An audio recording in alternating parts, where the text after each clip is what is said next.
स्वागत करेंगे आपके अपने YouTube channel GDS GK classes में। साथियों, इस वीडियो में हम देखिए, सबसे पहली बात है कि एसएससी सीजीएल का एग्ज़ाम आपका टल गया है, जो कि आपका अगस्त में होने वाला था। ठीक है, ये टल गया है और अब ये चला गया है आपके सितंबर के फर्स्ट वीक में। ठीक है, तो इसके लिए आपको समय भी मिला है और एसएससी जो आपने गलतियाँ की है, ठीक है, पेपर के समय जो एसएससी फेज में देखने को मिला था, जिसमें कंप्यूटर काम नहीं कर रहे थे, माउस कीबोर्ड काम नहीं कर रहे थे, जो भी उसका सिस्टम था वो दिक्कत कर रहा था, तो उसको संशोधित करने के लिए टाइम बढ़ाया है। तो आपको भी एग्ज़ाम के लिए टाइम मिल रहा है। ठीक है, तो टोटल पोस्ट आपका 14,582 था। ठीक है, तो हम देखेंगे जनरल अवेयरनेस से संबंधित क्वेश्चन। स्टार्ट करेंगे फर्स्ट क्वेश्चन से। जिसने भी हमारे चैनल को सब्सक्राइब नहीं किया, सब्सक्राइब कर लीजिएगा। फर्स्ट क्वेश्चन आपके सामने दिख रहा है कि भारत की सबसे बड़ी नमक पानी की झील कौन हो जाएगी। ये क्वेश्चन आपके एग्जाम में आया भी है। ठीक है, तो भारत की सबसे बड़ी नमक पानी की झील देखेंगे तो ये आपका चिल्का झील हो जाएगी। ठीक है, चिल्का झील की अगर जो हम बात कर लेंगे तो चिल्का झील भारत की सबसे बड़ी झील है, याद रखिएगा, और ये पड़ता है आपके उड़ीसा में। ठीक है, इसकी अवस्थिति कहाँ आपके उड़ीसा में, ये भी याद रखिएगा। और ये खारे पानी की सबसे बड़ी झील हो जाएगी भारत की। इसके बाद आपका नेक्स्ट क्वेश्चन हो जाएगा, सोलर सेल बने होते हैं। सोलर सेल की अगर जो हम बात कर लेंगे तो जो सोलर सेल होते हैं ये अर्धचालक के बने होते हैं। ठीक है, सेमीकंडक्टर जिसको हम बोलते हैं सेमीकंडक्टर। ठीक है, इसके बने होते हैं सोलर सेल। तो यहाँ पे आपका डी ऑप्शन बिल्कुल राइट हो जाएगा। इसके बाद आपका नेक्स्ट क्वेश्चन को देख लेंगे, राज्यसभा के कितने सदस्य मनोनीत किए जाते हैं। तो राज्यसभा की जो हम बात करेंगे तो राज्यसभा का जो सभापति होते हैं ये उपराष्ट्रपति होते हैं। वर्तमान में जो उपराष्ट्रपति होते हैं वही राज्यसभा के क्या होते हैं, सभापति होते हैं। ठीक है, और 250 से 252 तक इसकी सदस्य अधिकतम संख्या होती है।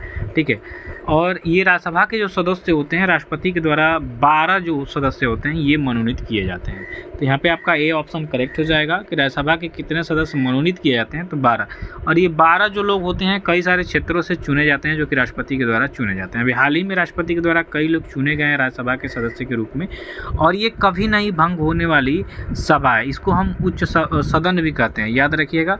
उच्च सदन कौन है आपका, तो आपका राज्यसभा है। ठीक है, निम्न सदन आपका होता है लोकसभा। लोकसभा में डायरेक्ट लोग चुन के जाते हैं, लोगों से द्वारा चुन के जाते हुए हैं सदस्य, लेकिन इसमें जो सदस्य होते हैं वोटिंग के माध्यम से जाते हैं। तो राज्यसभा के जो 12 सदस्य हैं ये राष्ट्रपति के द्वारा मनोनीत किए जाते हैं, याद रखिएगा। इसके बाद है, निम्नलिखित में से कौन सा रोग बैक्टीरिया जनित है। अब बैक्टीरिया से होने वाले रोग की यहाँ पे बात कर लेंगे तो देखिए, इसमें जो आपका टाइफाइड है ना, टाइफाइड जो होता है ये बैक्टीरिया से होने वाला रोग है। बाकी आपका हेपेटाइटिस बी, चेचक और खसरा ये सभी विषाणु से होने वाले रोग हैं, यानी कि वायरस से। ठीक है, और टाइफाइड जो है ये आपके बैक्टीरिया, आपने नाम सुना होगा, बैक्टीरिया से होने वाला रोग है। टाइफाइड की बात कर लेंगे तो दूषित जल के सेवन करने से यह रोग होता है। ठीक है, ये हमारी आंतों को प्रभावित करता है, याद रखिएगा। क्वेश्चन आपका आ सकता है कि ये बताइए टाइफाइड रोग किस शरीर के किस अंग को प्रभावित करता है, तो आंत को। ठीक है, तो यहाँ पे आप ध्यान देंगे। इसके बाद आपका नेक्स्ट क्वेश्चन आ जाएगा कि 2011 की जनगणना के अनुसार भारत की साक्षरता दर कितनी हो जाएगी। भारत की 2011 की जनगणना में आप देखेंगे तो साक्षरता दर सबसे ज़्यादा आपके केरल राज्य की है। ठीक है, 96% यहाँ पे है कुछ एबव, मैंने 100% तो कह नहीं सकते, 96 है केरल की। और पूरे भारत की जनगणना में आप देखेंगे तो सर्वाधिक आपका हो जाएगा 73%। ठीक है, 73% पूरे भारत के जो लिटरेचर साक्षरता दर है वो अब 73% है। और सबसे ज़्यादा किस राज्य का हो जाएगा, तो केरल का। ठीक है, और सबसे कम आपका देखेंगे साक्षरता दर तो ये आपके बिहार स्टेट का है। तो यहाँ पे आपका ऑप्शन नंबर सी करेक्ट हो जाएगा। इसके बाद नेक्स्ट क्वेश्चन की बात करेंगे, पंचायती राज व्यवस्था किस संविधान संशोधन से संबंधित है। तो संविधान संशोधन से नेसेसरी है कि आपके एग्जाम में ये क्वेश्चन देखने को मिलेगा। तो 73वां जो संविधान संशोधन है ये पंचायती राज व्यवस्था से संबंधित है। तो यहाँ पे आपका ऑप्शन नंबर ए बिल्कुल करेक्ट हो जाएगा। इसके बाद नेक्स्ट क्वेश्चन है, बजरंग पुनिया का संबंध किस खेल से है। देखिए, खेल और खिलाड़ी संबंधित क्वेश्चन आता है। तो बजरंग पुनिया की बात करेंगे तो ये आपके कुश्ती से संबंधित खिलाड़ी हैं। यहाँ पे आपका जो ऑप्शन नंबर डी होगा ये बिल्कुल करेक्ट हो जाएगा। ठीक है, चलिए इसके बाद है, कृत्रिम पारिस्थितिकीय तंत्र का उदाहरण, यानी जो इकोसिस्टम है। ठीक है, इसमें इकोसिस्टम जो आपका हो जाएगा कृत्रिम पारिस्थितिकीय तंत्र का उदाहरण, तो यहाँ पे आपका हो जाएगा क्या, यहाँ पे आपका हो जाएगा खेत। ठीक है, खेत है आपके कृत्रिम पारिस्थितिकीय तंत्र का उदाहरण। ये भी क्वेश्चन सीजीएल के एग्जाम में पूछा हुआ है, तो ये काफ़ी ज़्यादा इंपॉर्टेंट होगा आपके एग्जाम की दृष्टि से। इसके बाद है तूतीकोरिन बंदरगाह किस राज्य में स्थित है। देखिए तूतीकोरिन ये भी आपका इंपॉर्टेंट हो जाएगा, ये क्वेश्चन आपके एग्जाम में पूछ सकता है। तो तूतीकोरिन बंदरगाह हो जाएगा आपके तमिलनाडु में। यहाँ पे आपका ऑप्शन नंबर जो सी होगा बिल्कुल राइट हो जाएगा। इसके बाद आपका नेक्स्ट क्वेश्चन है फॉरवर्ड ब्लॉक की स्थापना किसने किया था। तो फॉरवर्ड ब्लॉक की बात करेंगे तो फॉरवर्ड ब्लॉक की स्थापना किया गया था सुभाष चंद्र बोस के द्वारा। सुभाष चंद्र बोस के बारे में बात करेंगे तो ये आपके दिल्ली चलो का नारा भी दिया था इन्होंने, याद रखिएगा, दिल्ली चलो, तुम मुझे खून दो मैं तुम्हें आज़ादी दूंगा, ये भी आया था। ठीक है, और इन्होंने फॉरवर्ड ब्लॉक की स्थापना भी किया था। ठीक है, और 1942 के बाद से इन्होंने भारत को आज़ाद कराने का संकल्प लिया था और रहस्यमय तरीके से इनकी मृत्यु हुई थी। ठीक है, तो फॉरवर्ड ब्लॉक की स्थापना सुभाष चंद्र बोस के द्वारा किया गया था। इसके बाद है आपका नौका दौड़ किस राज्य का प्रसिद्ध खेल है। तो नौका दौड़ की बात करेंगे तो नौका दौड़ होता है आपके किस स्टेट में, ये होता है आपके केरला में। तो आपका यहाँ पे ऑप्शन नंबर जो सी होगा बिल्कुल राइट हो जाएगा। नेक्स्ट क्वेश्चन की बात करेंगे नरौरा परमाणु विद्युत संयंत्र आपके किस स्टेट में स्थित है। ये आपके सीजीएल के एग्जाम में पूछा हुआ क्वेश्चन है जो आपके पिछले वर्ष में पूछा गया था।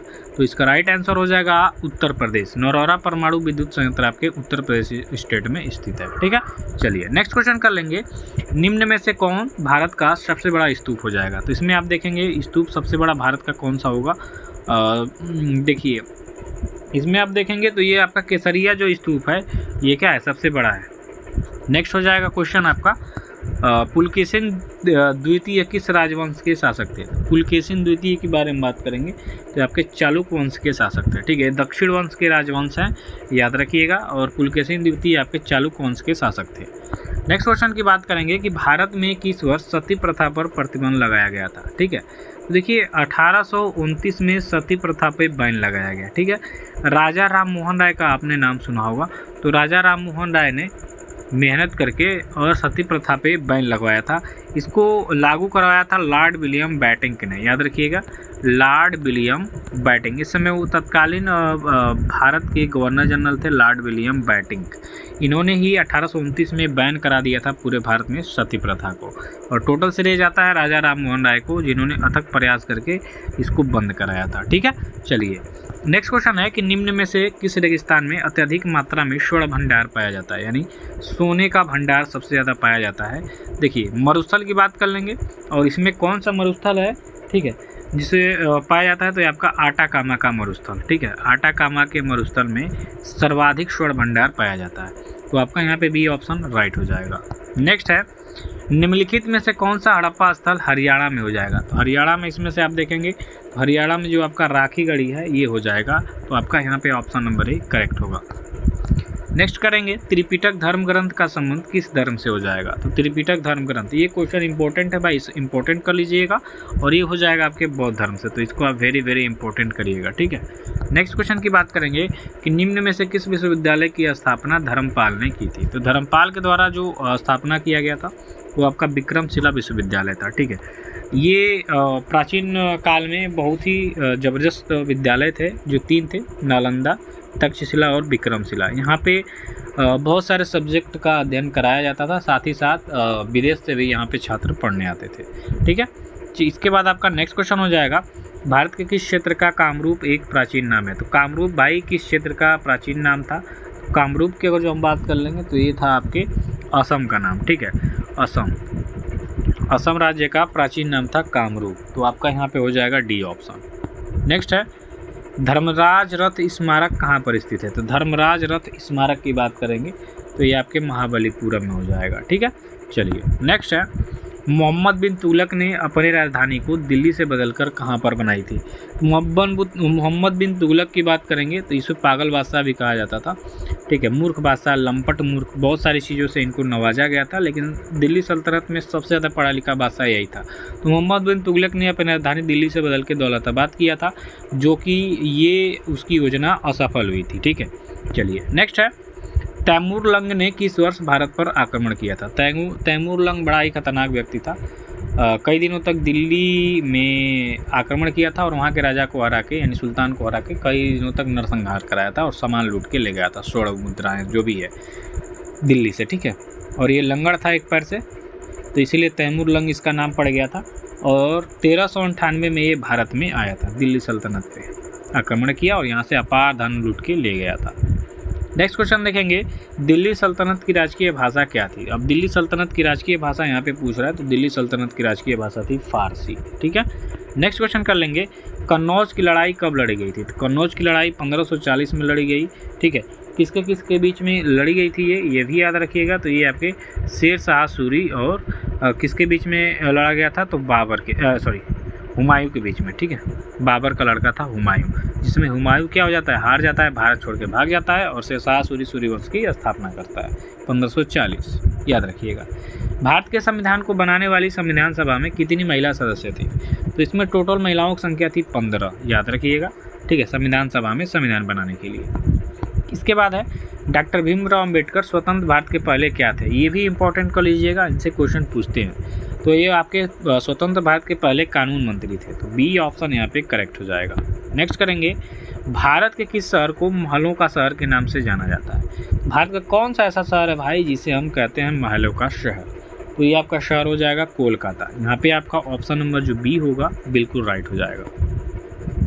इसके बाद है दरिंगबाड़ी हिल स्टेशन किस राज्य में स्थित है। तो दरिंगबाड़ी हिल स्टेशन की बात कर लेंगे तो ये आपके उड़ीसा स्टेट में हो जाएगा, ठीक है। तो बी ऑप्शन यहाँ पे आप करेक्ट करिए। नेक्स्ट है, भारत के सबसे छोटे ज़िले का नाम बताओ। तो भारत के सबसे छोटे ज़िले का नाम है माहे, ठीक है, ये वही है माहे, तो सी ऑप्शन करेक्ट हो जाएगा। इसके बाद है, भारत में छिपी बेरोजगारी मुख्य रूप से किस क्षेत्र में है। तो भारत में छिपी बेरोजगारी मुख्य रूप से शहरी क्षेत्रों में है, ठीक है, क्योंकि यहाँ पे ज़्यादा लोग पढ़े लिखे हैं, लेकिन उसके अनुरूप यहाँ पे यहाँ पे पूछ रहा है छिपी बेरोजगारी, तो ये आपके कृषि क्षेत्र में हो जाएगा। ए ऑप्शन करेक्ट होगा। भारत सरकार द्वारा राष्ट्रीय शहरी स्वास्थ्य मिशन को कब मंजूरी दी गई थी। तो शहरी स्वास्थ्य मिशन को मंजूरी कब दी गई, ये दी गई थी 2013 में। तो डी ऑप्शन यहाँ पे आपका राइट हो जाएगा। नेक्स्ट है, प्रधानमंत्री कौशल विकास योजना कब प्रारंभ हुई। तो प्रधानमंत्री कौशल परियोजना हुई थी 2015 में स्टार्ट, ठीक है, नरेंद्र मोदी के द्वारा स्टार्ट हुआ था। सी ऑप्शन करेक्ट होगा। नेक्स्ट करेंगे, निम्न में कौन सा देश विश्व में गेहूं का सबसे बड़ा उत्पादक हो जाएगा। तो इसमें आप देखेंगे तो चाइना आपका गेहूं का सबसे बड़ा उत्पादक है इनमें से, ठीक है। पहले स्थान पे आपका चीन है, ठीक है, दूसरे पे आपका भारत है और तीसरे पे आपका रसिया है, रूस, ठीक है, इसको याद रखिएगा। नेक्स्ट क्वेश्चन कर रहा है आपका, टार किसका मात्रक है। तो टार की अगर जो हम बात कर लेंगे तो टार होता है आपके दाब का, ठीक है, दाब का एक मात्रक पास्कल भी है, ठीक है, वायुमंडलीय दाब। और टार किसका मात्रक है, टार भी हो जाएगा आपके दाब का मात्रक।